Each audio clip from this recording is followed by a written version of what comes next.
Zoti Kalo, përshëndetje, mirë se erdhët në studio. Faleminderit për ftesën. Ju qëndronit në studio për gjatë gjithë kohës që po realizonim lidhjen e drejt për drejt me Institutin e Shëndetit Publik, drejtoreshën. Kjo pandemi globale që ka përfshirë globin, si ju duket situata dhe kryesisht në Shqipëri, Zoti Kalo? Shiko, lem të sqaroj së pari që unë nuk jam specialist infekcionist dhe kësaj fushës, por kam punuar në Organizatën Botërore të Shëndetësisë shumë vjetë dhe jam marrë me sistemet shëndetësore të cilët në të vërtet janë të implikuar. I pari në fakt si përfaqësues i Organizatës Botërore të Shëndetësisë. Janë të implikuar në këtë fushat. Dhe dua që shfillim të bëj një omazh kolegëve të mi, infekcionist apo dhe shëndetar, si i quaj unë këta të Institutit Shëndetit Publik, me krye doktoresh Albanën, që është, thash, në vendin e dur, njeriu i dur, të cilët në këto ditë kanë qenë në pararoj, në frontin e parë, por që kanë bërë një shërbim të madh, jo vetëm të smurve dhe të gjithë atyre të prekur nga kjo, por dhe imazhit të mjekëve tanë. Ka pas një keq kuptim në njerë, lidhja që jo mjekët kanë humbur humanizmin, jo kanë korruptuar kështë më radhë, dhe për herë të parë ndofta, megjithëse mjekët e kanë demonstruar dhe në fatkeqësi të tjera në raste urgjente, një gatishmëri dhe një përkushtim maksimal, për herë të parë ka një vlerësim për ta dhe ndihet ndofta dhe në kuptuar një vetëqortim i shoqërisë që ndofta nuk i ka trajtuar si duhet ose kuptuar si duhet. Sidoqoftë, është një betejë që duhet vazhdoj. Ashtu si shtat ju, pandemia, po ta kemi vënë re Organizata Botërore e Shëndetësisë hezitoi gjatë që ta shpallte të tillë, dhe po them që një kritik kështu kolegjale për ta, është se kjo vonesë në të vërtetë dhe reagimi i Organizatës Botërore e Shëndetësisë që një çik i burokratizuar edhe shohim e bëjmë dhe kështu dhe nuk patën nuhatjen e dur të ndërhyrjen dhe të jepnin emrin e vërtet kësaj, u kuptua si diçka e kinës, si diçka që nuk vjen këtu, s'është karakteristike dhe humb kohë. Nga ana tjetër nuk është për të vënë faj, sepse për herë të parë ne përballemi me një patologji, po them, të panjohur. Virusi ky virus ngjan me atë të SARS-it apo ebolën që kishin. Profesor, shumë ndjes që ju ndërpres, ka një solidaritet në të gjithë Tiranën, ka duar trokitje, ora 17:30 ishte vendosur si orar, ndoshta e huazuar kjo edhe nga Italia ditën e sotme në orën 12, shikoni në solidaritet për gjithë situatën që po kalon vendi, për të dhënë pak energji pozitive. Këto janë balkonet në Tiranë, në pallate të ndryshme. Osman Stafa po e ndjek nga afër dhe do të ketë më pas lidhje të drejtë për drejta me lajmet.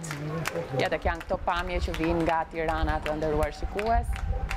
Në Itali madje edhe është kënduar himni, ka patur edhe pjesa muzikore për të thënë se do t'ja dalin dhe do të mposhtet virusi. Ndërkohë që në ekran na shoqërojnë edhe pamjet, po profesor ndjes për ndërprerje. Është e bukur, solidaritet u ndjen në të gjithë fazat e kësaj, dhe u të thosha që kemi të bëjmë me një rrezik, një faktor, një virus, të cilin nuk e njohim. Po dim që ngjan me SARS-in edhe me ebolën, diçka, por ka një gjë më të keqe, që ky vret. Vret, dhe nuk është e vërtet që vret pak. Ngjarjet e Italisë demonstruan që ky krizë. Kështu që edhe qasja ndaj kësaj ka qenë në një farë shkallë e improvizuar. Nuk ka qenë një qasje e mbështetur me evidenca shkencore. Akoma ne nuk dim që si e duron ky virus temperaturën, të nxehtë apo të ftohtë, sa shpejt ngjitet, pse diku jep shpejt. Sa vërtet ka profesor për pjesën e temperaturës? Sepse ne dëgjojmë edhe nga kryeministri që duhet të qëndrojmë në ambiente të ngrohta, sepse ka një... Unë nuk jam ekspert, unë jam ekspert specifikisht për këtë, por me sa ditë nuk është e vërtet. Po të ishte e vërtet do të deklarosh me solemnitet që në qershor kjo histori mbaron, po në të vërtet askush nuk e thot që të mbarojt dhe nuk e thonë edhe vënde me sisteme shëndetësore, për shembull Danimarka, Suedia e tjera janë mjaft rezervuar. Thash mungon evidenca shkencore dhe në fakt ne themi fjalën luftë, po në të vërtetë nuk është luftë, sepse në luftë duhet të përballesh e duhet të qellosh. Ne po I fshihemi. Është një sfidë që I bëjmë kërë, sepse është çfarë do bënim nëse del befas një tigër dhe ne s'kemi asnjë armë me vete. Pra ne na ka kapur të pa përgatitur në kuptimin të pa armatosur, s'kemi një armë të ta zhdukim dhe natyrisht me logjik veprohet që neve të minimizojmë mundësinë e kontaktit në mënyrë.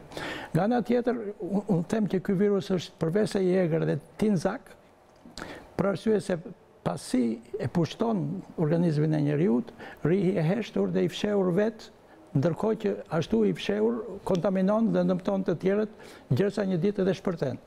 Dhe shpërthimi është si një minë që I vjet sistemit shëndetësor, befas I paprgatitur për. Pra ne mund të përgatitemi për një situatë shumë më të keqe? Ne nuk dim akoma, po ne pam që në mënyrën se si ndodhi në Kinë, që ndodhi një shpërthim, Kina është vend I madh me një rezerva kolosale dhe mundi që e ka izoluar tani. Mundi të improvizojë një numër të madh spitalesh të reja dhe njerëzore. Po nuk dim, do më thënë, sidoqoftë qasja që është serioze, ka një impenjim maksimal, që është nga drejtuesit. Unë do t'ju pyesi po menaxhohet situata në këndvështrimin tuaj. Ju keni shkruar mjaft, keni bërë mjaft botime mbi menaxhimin në shëndetësi. Si duket tani? Shiko, unë kam thënë që menaxhimi të gjitha ato gjërat e mundshme po bëhen, ka një impenjim maksimal, domethënë shikojnë duket sikur befas është lënë më njanë çdo punë tjetër dhe jemi vetëm në këtë thash, në këtë gjendje. Specialistët janë në front të parë, për fat të mirë ne kemi disa teste specifike që mund t'i bëjmë. Unë bëra thirrje në një shkrim që bëra vetëm një gjë, që ka disa palë këtu që duhen t'i evalvohet dhe kjo unë nuk besoj që është një çështje qeveritare, është një çështje kombëtare për mendimin tim, sepse afekton të gjithë segmentet e vendit dhe të gjithë segmentet e popullatës tonë, veçanërisht ata që do preken edhe që janë sëmur. Pra mendoj që ndofta unë kam parë një shtyp që ka kontribute nga shumë palë.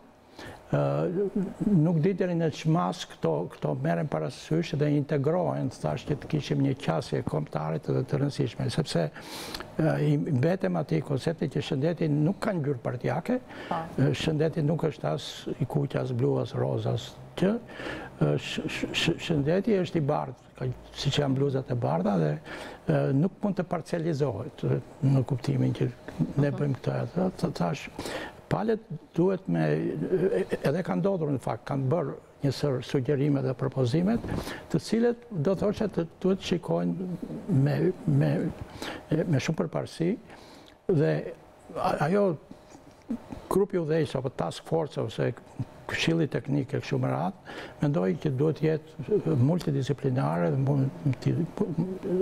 më gjërësisht përfaqësues në kuptimin që të flasin në emër të gjithë qytetarëve. Profesor, nëse ndoqët unë e pyeta drejtoreshën e Institutit Shëndetit Publik për analizat, nëse duhet të bëhen më tepër, që ndoshta të kemi një evidentim më të gjerë të gjithë kësaj përfshirje për të parë më mirë se ku jemi. Në fakt, si u duket numri analizave që kryen çdo ditë dhe a duhet kishte më tepër për të mos folur pastaj për pjesën e depistimit që në Shqipëri sigurisht nuk është aplikuar? Kjo ngjarje në të vërtet ka përbërë një sfidë ndaj gjithë sistemeve shëndetësore. Është një provë që vjen së detet shëndetësore në kuptimin e aftësisë reaguese të tyre dhe të përshtatjes të tyre në disa kërkesa që dalin befas dhe nuk kanë qenë të para.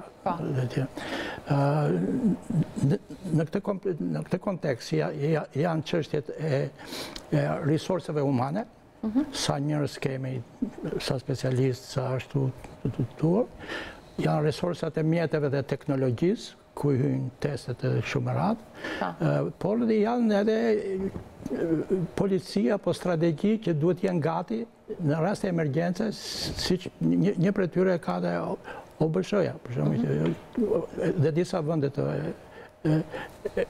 Evropës perëndimore kanë disa polici ose si reagojnë në raste emergjencave shëndetësore. Për këtë fundit unë nuk e di që natyrisht ne nuk jemi aq të pasur në rezerva njerëzore, po ta dish numri i infermierëve, i mjekëve, i farmacistëve, i dentistëve për 1000 banor në Shqipëri është më i ulët se në çdo vend tjetër. Po të llogarisim këtu edhe që kapacitetet për të nxjerrë staf të ri kanë qenë të pakta dhe tash janë aktivizuar edhe një pjesë edhe emigrojnë, një pjesë dalin pension, sigurisht që dalja befas e një fronti të ri, të tillë e kap sistemin shëndetësor që pak a shumë në befasi. E njëjta është për teknologjinë, që në kuptimin dhe këtu vim që është e vërtet që është fati mirë që e kemi këtë analizë, se ndryshe ne dorinim a kanë, a s'kanë, a ka ardhur, a s'ka ardhur këtu. Është menduar që të jetë në një dorë. E vërteta është në takimin që bëri zoti Meta me përfaqësuesin e organizatës botërore të shëndetësisë këtu, ishte e ftuar dhe unë ngrita këtë çështje që a duhet kemi më shumë se një qendra. Kam parasysh për shembull që në Korenë e Jugut bën ta zëm 15.000 teste në ditë. Po ka vende si Anglia që si bëjnë fare.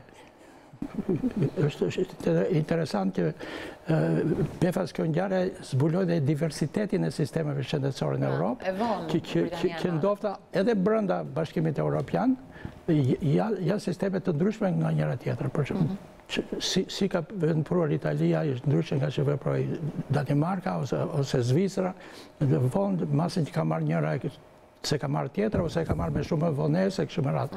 Ka qenë një gjë e çuditshme që sistemet shëndetësore nuk reaguan bashkë që të krijonin një front të përbashkët. Thash, OBSH ka dhënë këshilla, rekomandime, po në fundit aparati ekzekutiv dhe prandaj që të vijë kjo pyetje që bëhet këtu është që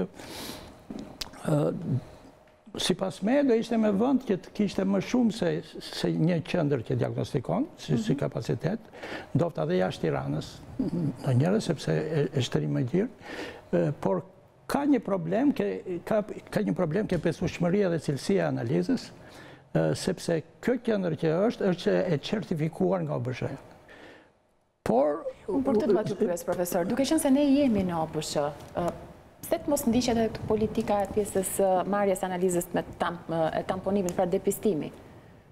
Sepse ishte edhe më e shkurtër në koha për të marrë përgjigjen e analizës, pse është vendosur për të patur më pak analiza? Këtë pyetje bëjnë në fakt gjithë qytetarët, edhe pse zonja Fico komplimentoi gazetarinë se ka arritur në majat për ta bërë këtë. Unë nuk i di arsyet, po mendoj ka qenë çështja e nevoja, raportit të reagimit në raport me nevojat. Rastet kanë qenë më pak, ndofta që dhe kanë qenë përballueshme deri tash. Nuk di hollësitë të saj, po them që pritet që numri të gjithë e thonë këtë specialistë, kolegët tanë specialistë e thonë që pritet që numri të shtohet, pra një numër jo i vogël njerëzës është deja i infektuar, po është i pazbuluar dhe vetëm mënyra e zbelimit për t'i vënë vulën është kjo analizë.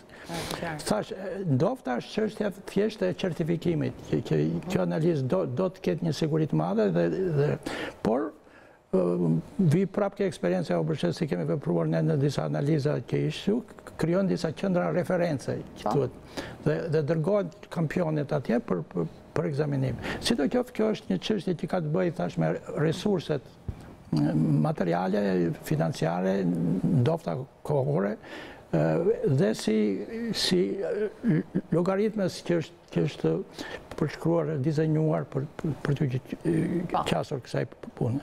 Unë duhet të ndalemi pak tani gjatë. Profesor, ju keni shkruar dje një artikull ku i drejtojeni të gjithë të sëmurve me diabet që të kenë kujdes, ju keni dhënë edhe këshillat tuaja, madje keni lënë në dispozicion edhe numrin tuaj telefonit në artikullin që keni botuar për të drejtuar për çdo pyetje që kanë. Ndaj ne i ftojmë për gjatë të emisionit, nëse ka ndonjë pyetje për profesor Kalon, ta drejtojnë lirisht këtu në emisionin Kjo Javë dhe unë do t'ja drejtoj Mjekut me njerë. Jeni shprehur se diabetikët janë kategoria që preken më shumë nga ky virus, pra nga koronavirusi. Duke qenë se deri tani kemi dëgjuar që është një sëmundje, një virus që prek mushkrit. Atëherë pse diabetikët, profesor? Ç'lidhje ka?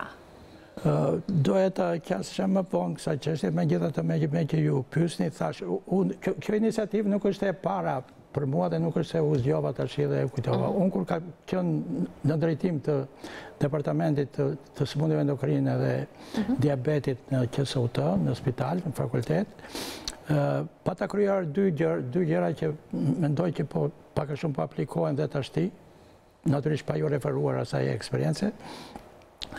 Ta shkojnë konsult telefonike. Në të vërtetë unë këtë nuk e shpika, e pash në Francë. Ishte profesor Çurbovski, i cili kishte njoftonte të smurët që ditën e njëjtë nga ora 4 deri në 6 do ishte nxurë numrin e tij telefon kush donte kontaktonte. Në atë kohë kur njerëzit kishin vështirësi për të lëvizur, se s'kishte transport, s'kishte telefona mobil, ishte shumë e vështirë për njerëzit të vinin për një pyetje për një çështje të vogël deri në Tiranë. Prandaj u vendosa një linjë telefoni direkt në pavion, që nga gjithë anët e Shqipërisë ata mund të merrnin edhe thoshin që kam këtë pyetje se shumë herë çështja është e konsulta është për një pyetje.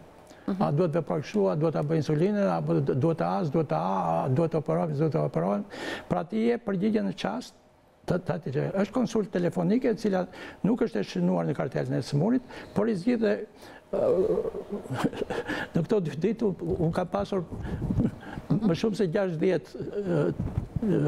veta që më kanë marrë në telefon për pyetje konkrete dhe çuditërisht ose jo çuditërisht do thosha shumica e tyre janë moshuar më shumë se 70 vjeç që vuajnë nga tipa të ndryshme të kësaj sëmundje. Është një qasje që unë mendoj që jep mundësi të harmonizoj marrëdhëniet mjek infermierët dhe u kursen të smurë kohë për të vajtur për trokitur në për specialist. Natyrisht kjo gjë mund të bëhet nga të gjithë specialistë qendrat mjekësore që kemi ne, se ne kemi endokrinolog gjithë vendit dhe atë që kam rekomanduar unë është të kontaktojnë ata së pari, sepse ata janë kudo, janë rrethe, janë edhe në Tiranë. Pra, smurët kanë një problem. Pse diabeti? Sepse diabeti është demonstruar tash nga evidenca që ata që janë afektuar më rënd dhe do disa, mes tjerash kanë qenë me diabet të moshuar dhe me sëmundje shoqëruese. Dhe shumë herë personat me diabet të tip 2 të moshuar kanë sëmundje shoqëruese dhe kjo i bën që organizmi i tyre të ketë imunitet më të vogël dhe të reagojë. Pra, shpresa jonë e luftës kundër këtij virusi është reagimi i organizmit të njerëzve. Këtë duam të fitojmë. Ne nuk kemi armë, ne nuk kemi antibiotika apo medikament që ta vrasim. Ne duam që vetë trupi të rezistojë, pra rezistenca që do t'i bëjë organizmi. Pra, ekuilibri i mirë i diabetit shton rezistencën. Çrregullimi i tij dhe nuk jam gabuar sepse të gjithë këta që më kanë marrë në telefon kanë thënë që çuditërisht këto ditët e fundit ne na është prishur, është rritur sheqeri. Kjo s'është fare çuditërisht, se është nga ankthi, është nga shqetësimi, nga moslëvizja, nga prishja e dietës, nga emocionet dhe disa këshilla praktike, për shembull po flas. Këta besojnë se vitamina C do t'i shpëtoj, plejnë vitamina C dhe pinë lëng portokalli dhe lëng me limon, të cilët e rrisin me njerë sheqeri. Pra në vëtë t'i bëjnë mirë i bëjnë keq. Pra nga njerë është çështja e informimit për sa gjërat thjeshta, për cilët nuk hynë as shkenca, as ka nevojë i smuri. Ndërkohë unë desha të të sqaroj disa mesazhe që unë kam reflektuar që të reja që solli ky virus ose kjo ngjarje, siç thash që vuri në sfidë sistemin shëndetësor dhe në të vërtetë solli disa mesazhe të reja. Për shembull, e para që duhet rishikuar raporti mjekësi shëndet, sëmundje. Pse, ç'a ndodh? Ndodh që nga 500 milion dollar që ka sistemi tonë shëndetësor, vetëm 30 milion janë për shëndetin. Gjitha janë për sëmundjet. Në fakt duhet ishte e kundërta. Megjithatë unë kuptoj që shëndeti, sëmundjet krijojnë alarme dhe reagime të tjera. Pra, duhet ripar çështja e investimit në shëndet në mënyrë si një masë paraprake të mbrojtjes së shëndetit të organizmit, se sa të investojmë qoftë për zbulimin e sëmundjeve siç është puna e check-upit, qoftë me barna të tjera, me listën e barnave duke shtuar listën e para. Pra, më shumë para, kështu mund të shtuash cili sistem shëndetësor është i mirë. Sistemi shëndetësor gjykohet sa investon për shëndetin dhe sa investon për sëmundjen. Ne këtë raport duhet ta korrigjojmë. E dyta, mesazhi i dytë interesante është që gjithmonë kanë qenë qytetarët që i kërkonin ndihmë sistemit. Tani është e kundërta. Tashti për herë të parë sistemi që u thot qytetarëve pa ju nuk bëj dot. Është në dorën tuaj. Ana tjetër është që u thot, do shikojmë raportet që ku duhet të investojmë më shumë? Në spitale, qendra, teknologji, aparatura, apo në atë që quhet home care. Institucioni më modern dhe më efikas është shtëpia. Sepse kujdeset shëndetësore që investohen në shtëpi janë dhe më të lira dhe Profesor, në fakt ne na dërgojnë pyetje edhe pse kjo pyetje nuk ka lidhje me diabetin dhe nuk do t'i përgjigjemi me pyetjeve të tilla sepse profesori ka linjën e tij dhe ka dhe fushën e tij, sepse vijnë pyetje të tipit ka djegje fyti, temperatura 37.3, por pa histori udhëtimi, a jam i prekur nga koronavirusi. Po pra, disa kanë keq kuptuar mesazhin tim sikur unë jam paralel në një qendër që do të gjykoja a duhen testuar, a duhen shtruar ata. Unë jam fokusuar ke një grup, një kontingent specifik me që janë më vulnerabël ata dhe mund t'i ndihmoj me disa këshilla të thjeshta. Kaq vulnerabël janë edhe moshat e reja që janë diabetik, profesor? Jo njësoj, por nëse moshat e reja kanë prej shumë kohësh diabetin të çrregulluar, natyrisht ata janë vulnerabël. Pra shumë e rëndësishme ekuilibrimi shumë më i mirë i diabetit, çka është e mundur. Edhe një mesazh tjetër është interesant në këtë. Çështja është që për herë të parë ka një fushat në të gjithë nivelet deri në nivelin më të lartë të ekzekutivit që t'i jepin këshillat të smurëve, pra një farë edukimi të smurëve.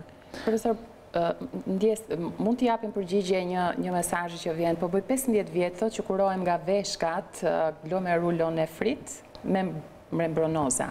Tani thot kam kaluar në diabet, marr 2 herë në ditë metformin nga 500 mg, por nuk po mulet hemoglobina që kam 60 dhe HBC 57. Çfarë më këshilloni, doktor?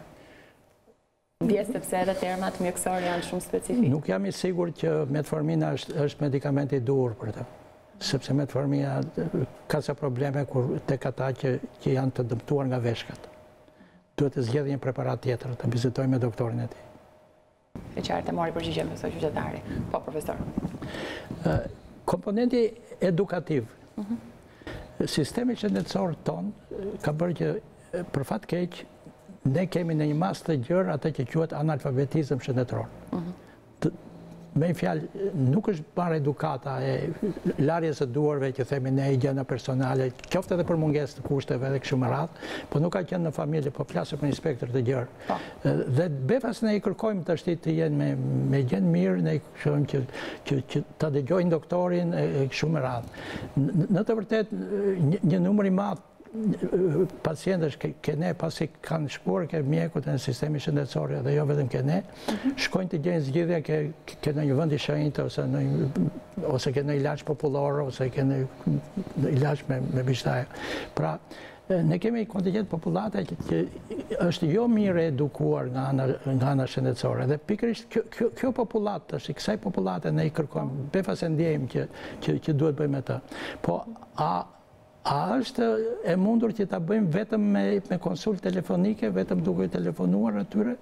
Unë mendoj që do ishte mirë që grupet përgjegjëse të tyre të hartojnë një farë guideline të specifikuar, qoftë të digitalizuar, qoftë të shtypur, që të instruktoj hollësisht se si do vetë izolohet një njeri në shtëpi, pa dëmtuar të tjerët e pa u dëmtuar vetë. Në kushtet kur kushtet e banimit janë të tilla që hapësira është e ngurtë, që ai është i varur nga ushqimi që do përgatisi partnerja apo gruaja apo familja, kur ka fëmijë të vegjël atje apo kështu me radhë. Pra, në një farë mënyrë duhet ta kapim këtë moment për të forcuar së tepërmi edukimin shëndetësor, qysh në moshat e reja në shkollë, të cilën e kemi zbehur, pavarësisht se në shkollat e Tiranës kemi dhe mjek, kemi dhe psikolog. Pra, fillojmë në moshat e vogla, në moshat e reja, në mënyrë që të kemi qytetarët partner. Pra, roli i bluzave të bardha, sa do të motivuar të jenë, sa do të përkushtuar të jenë, me numrin që kanë, e kanë të pamundur të mbajnë mbi supe të gjithë problemet shëndetësore të sistemit. Prandaj, inputi apo kontributi që do bëj popullata në vetëm qoftë në nivelin personal, higjienën personale, qoftë familjar, qoftë komunitar të pallatit Shkallet, qoftë edhe më gjerë lokal.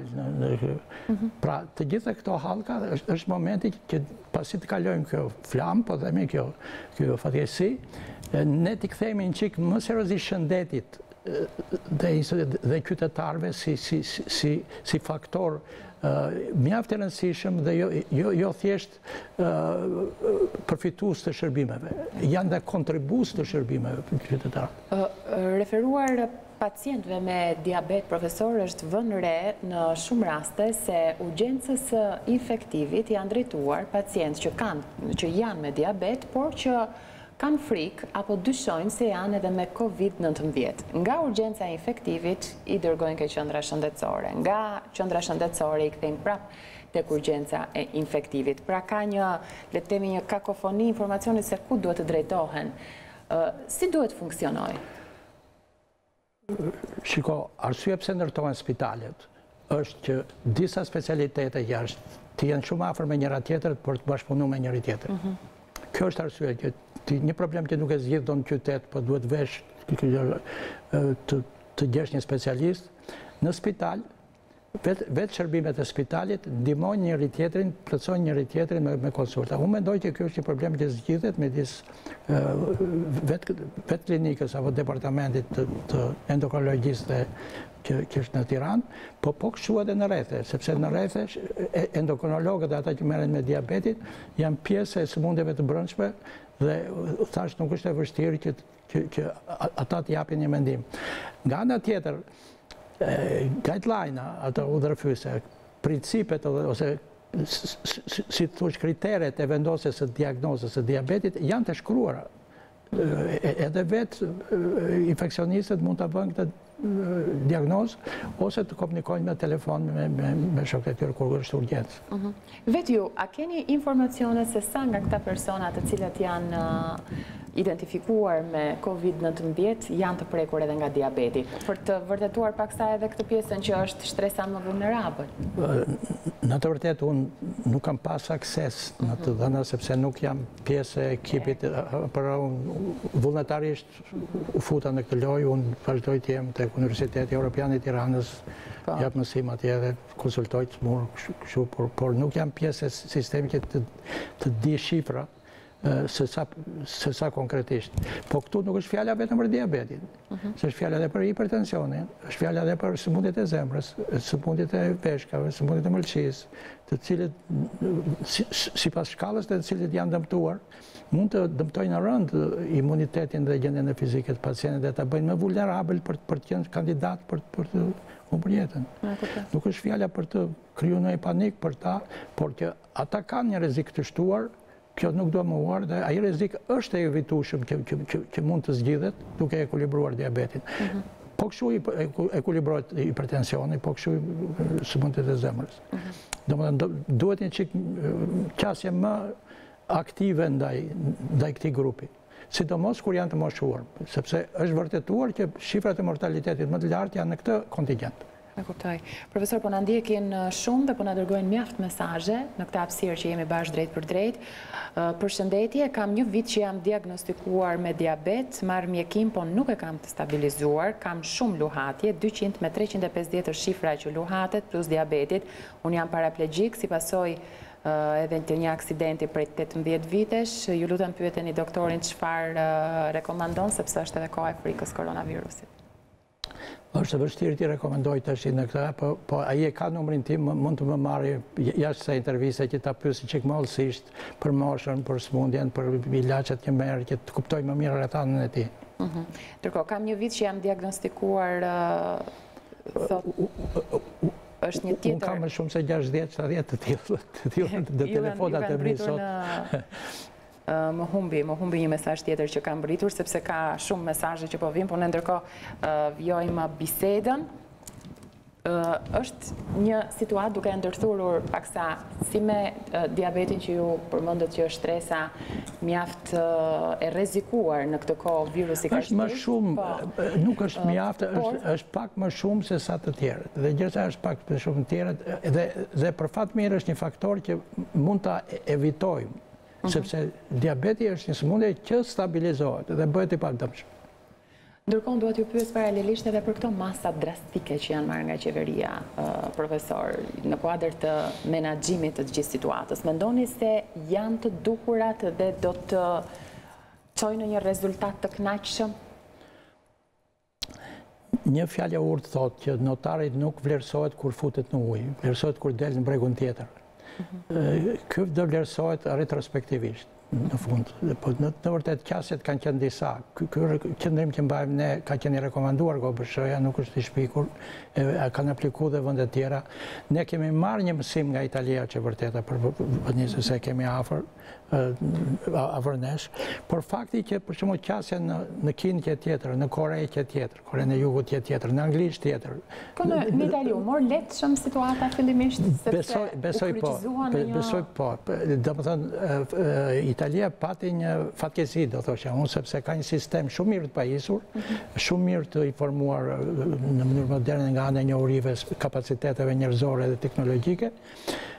Por ndofta politik bërja ose nivelet vendimarrëse të tillë kanë anuar më shumë nga implikimi ekonomik që mund të kishte që kanë këto masa, sepse ju e kuptoni që këto masa sidoqoftë kanë një faturë, jo vetëm shëndetësore, por edhe ekonomike, por edhe psikologjike. Domethënë është një fazë që njerëzit po përjetojnë sikur është lufta e tretë botërore.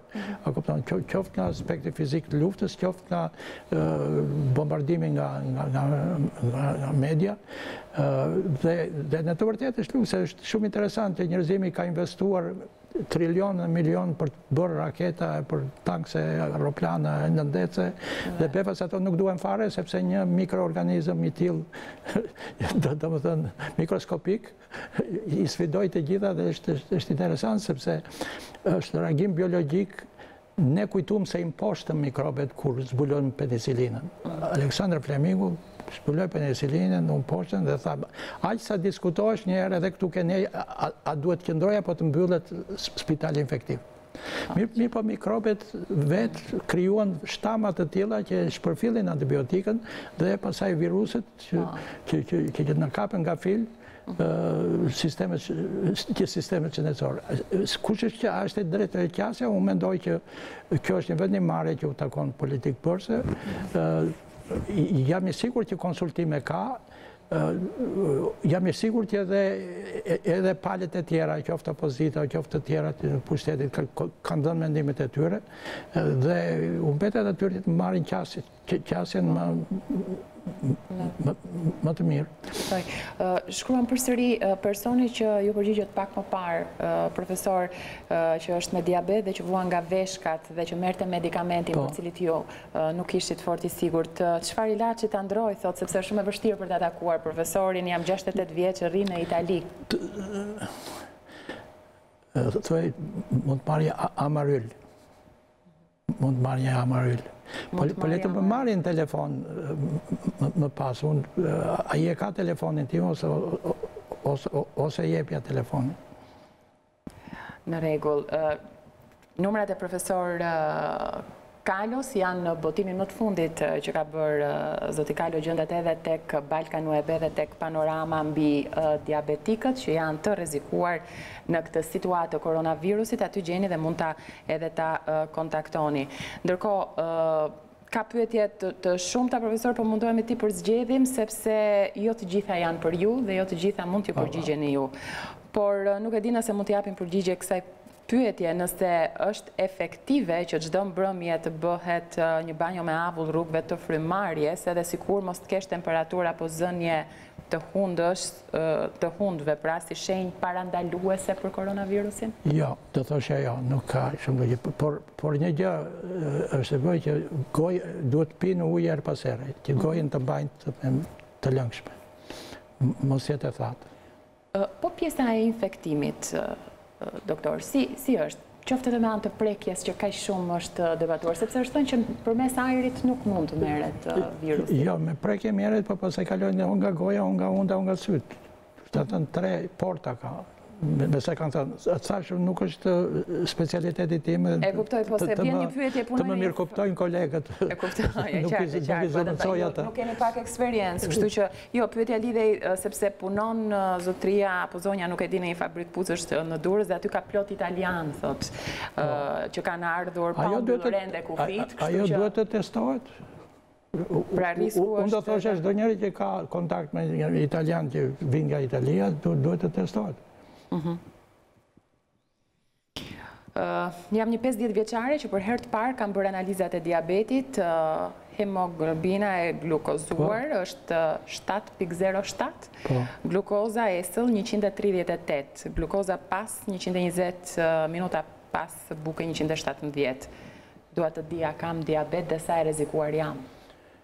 Kjo analizat i ka shumë mirë, hemoglobina glukozuar çik më e lartë. Së disë varet se nga analiza 7, po të ishte 6.5, të ishte më mirë. Por duhet, do ndjekur, do parë që ka familjar me diabet, apo thash, kjo është, unë kam vështirë të bëj këtu konsultën telefonike, sepse duhet marrë një informacion që më dhe kush është personi, qoftë mosha, qoftë puna, qoftë pesha, qoftë gjatësia, mënyra e ushqimit, me cinjeton, shumë radhë janë se gjërat të cilët. E kuptoj. Profesor, dihet që nuk na pret një e ardhme afërt në bazë të ditëve e mira apo premtuese, sepse edhe vetë nga të dhënat që vinë nga Ministria e Shëndetësisë apo edhe përmes vetë komunikimeve të kryeministrit, 2 javët që vinë do të jenë vendimtare për të mësuar se deri kur do të arrijë piku i të prekurve nga koronavirusi. Në fakt ju e thatë edhe që në kryet herës që të ishte se do të ishte me temperaturat, mund ta quanim apo ta shpallnim si përfundim qershorin, por në fakt nuk është kështu. Është një virus i pa beskë? Unë them që gjëra që po shikohet nga ana taktike ty është që të shtyhet sa më shumë që kurba të jetë që çdo ditë ketë pak raste të reja. Qoftë në kohë zgjatje. Dhe mos ketë shpërthim të menjëherë që gjithë smurët të jenë njerëshi të duhen të jenë në gjendje të rëndë dhe që duhen të shtrojnë spitale dhe të marrin respirator. Nuk e di sa respirator kemi, thuhet që kemi 3, në qoftë se të duhen nevojë të mëdha do duhen shumë, po jam i sigurt që po bëjmë përpjekje këtë.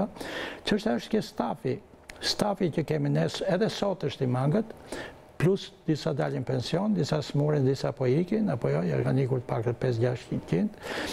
Dhe ishtë pozitive që sot u bë apel, për shumë kam bërë apel në shkrimin e parë, që edhe pensionistët të aplikojnë, unë i pare jam ofruar, po nuk kam marrë në një përgjigje kështu që po punoj vetë. Dhe sot u tha që edhe studentët e mjekësisë, edhe infermierët që janë studentë, po mësojnë për infermieri, të mund të futen.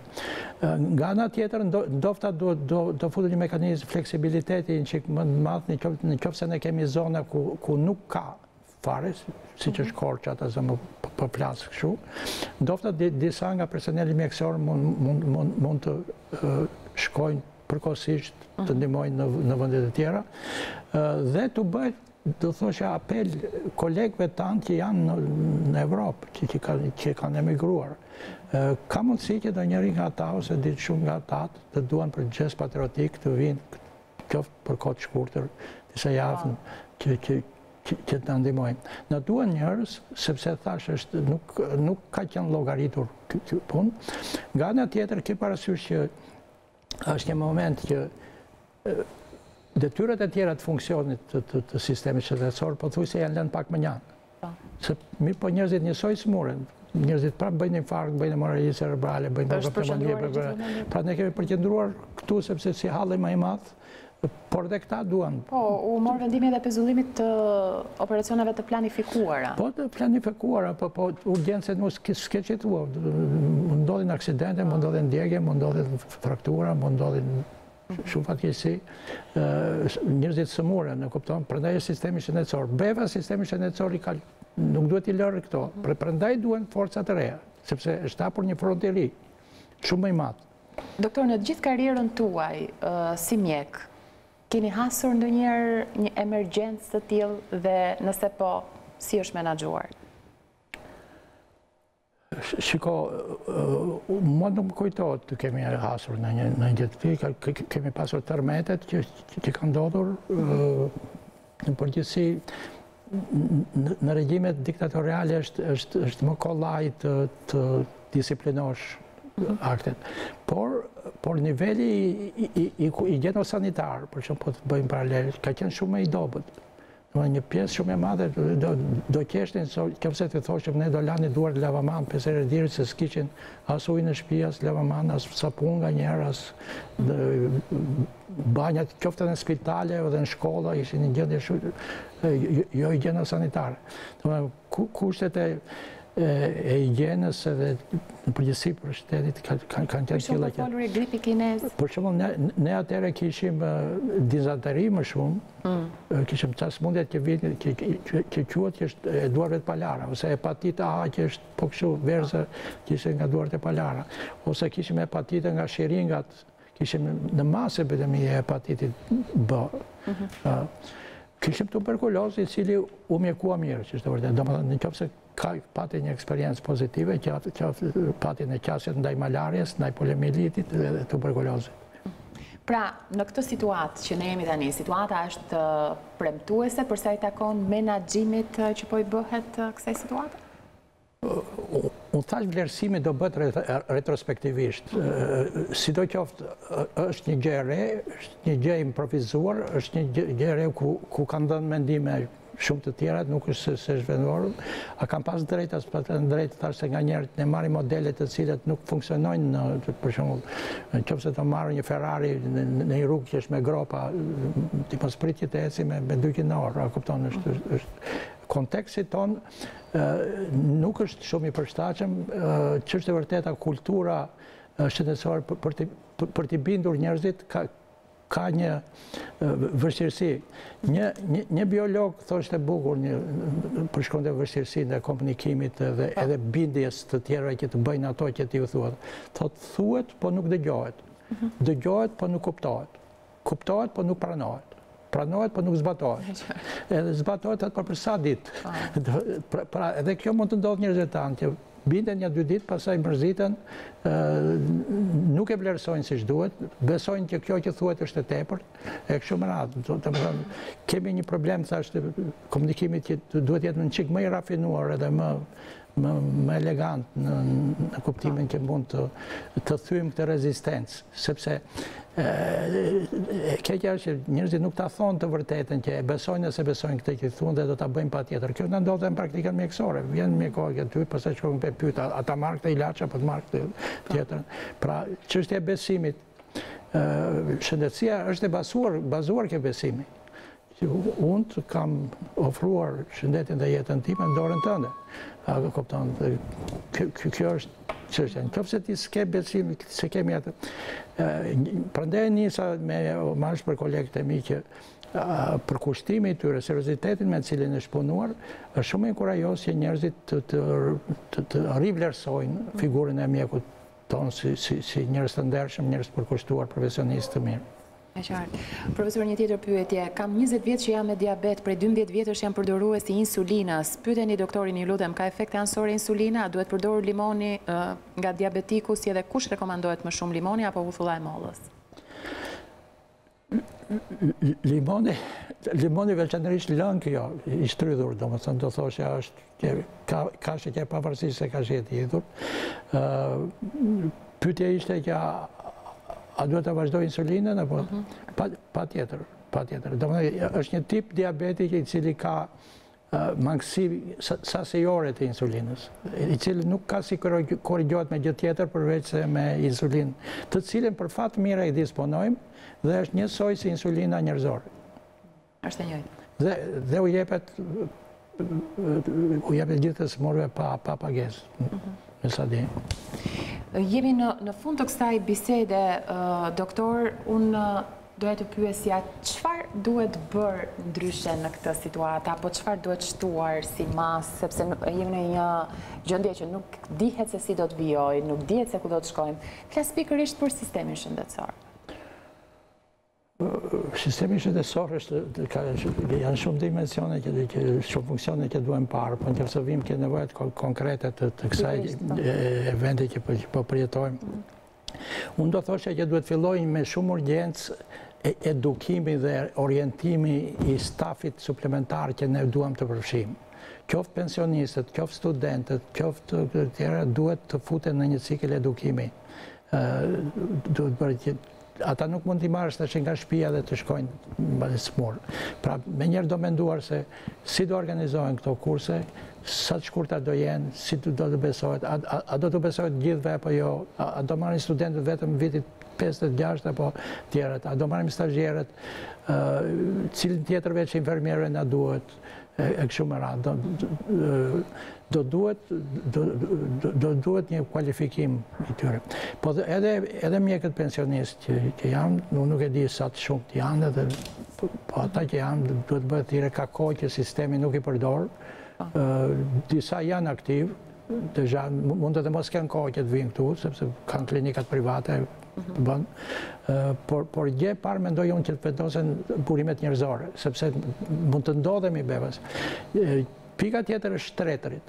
Sa shtretër do të kemi në dispozicion, nëse befas na duhet përthyen dhe sa kemi më pak, me sa di ne kemi gjithsej 8000 shtretër, të cilët janë më të pakët, i bie 2.6 për 1.000 banor.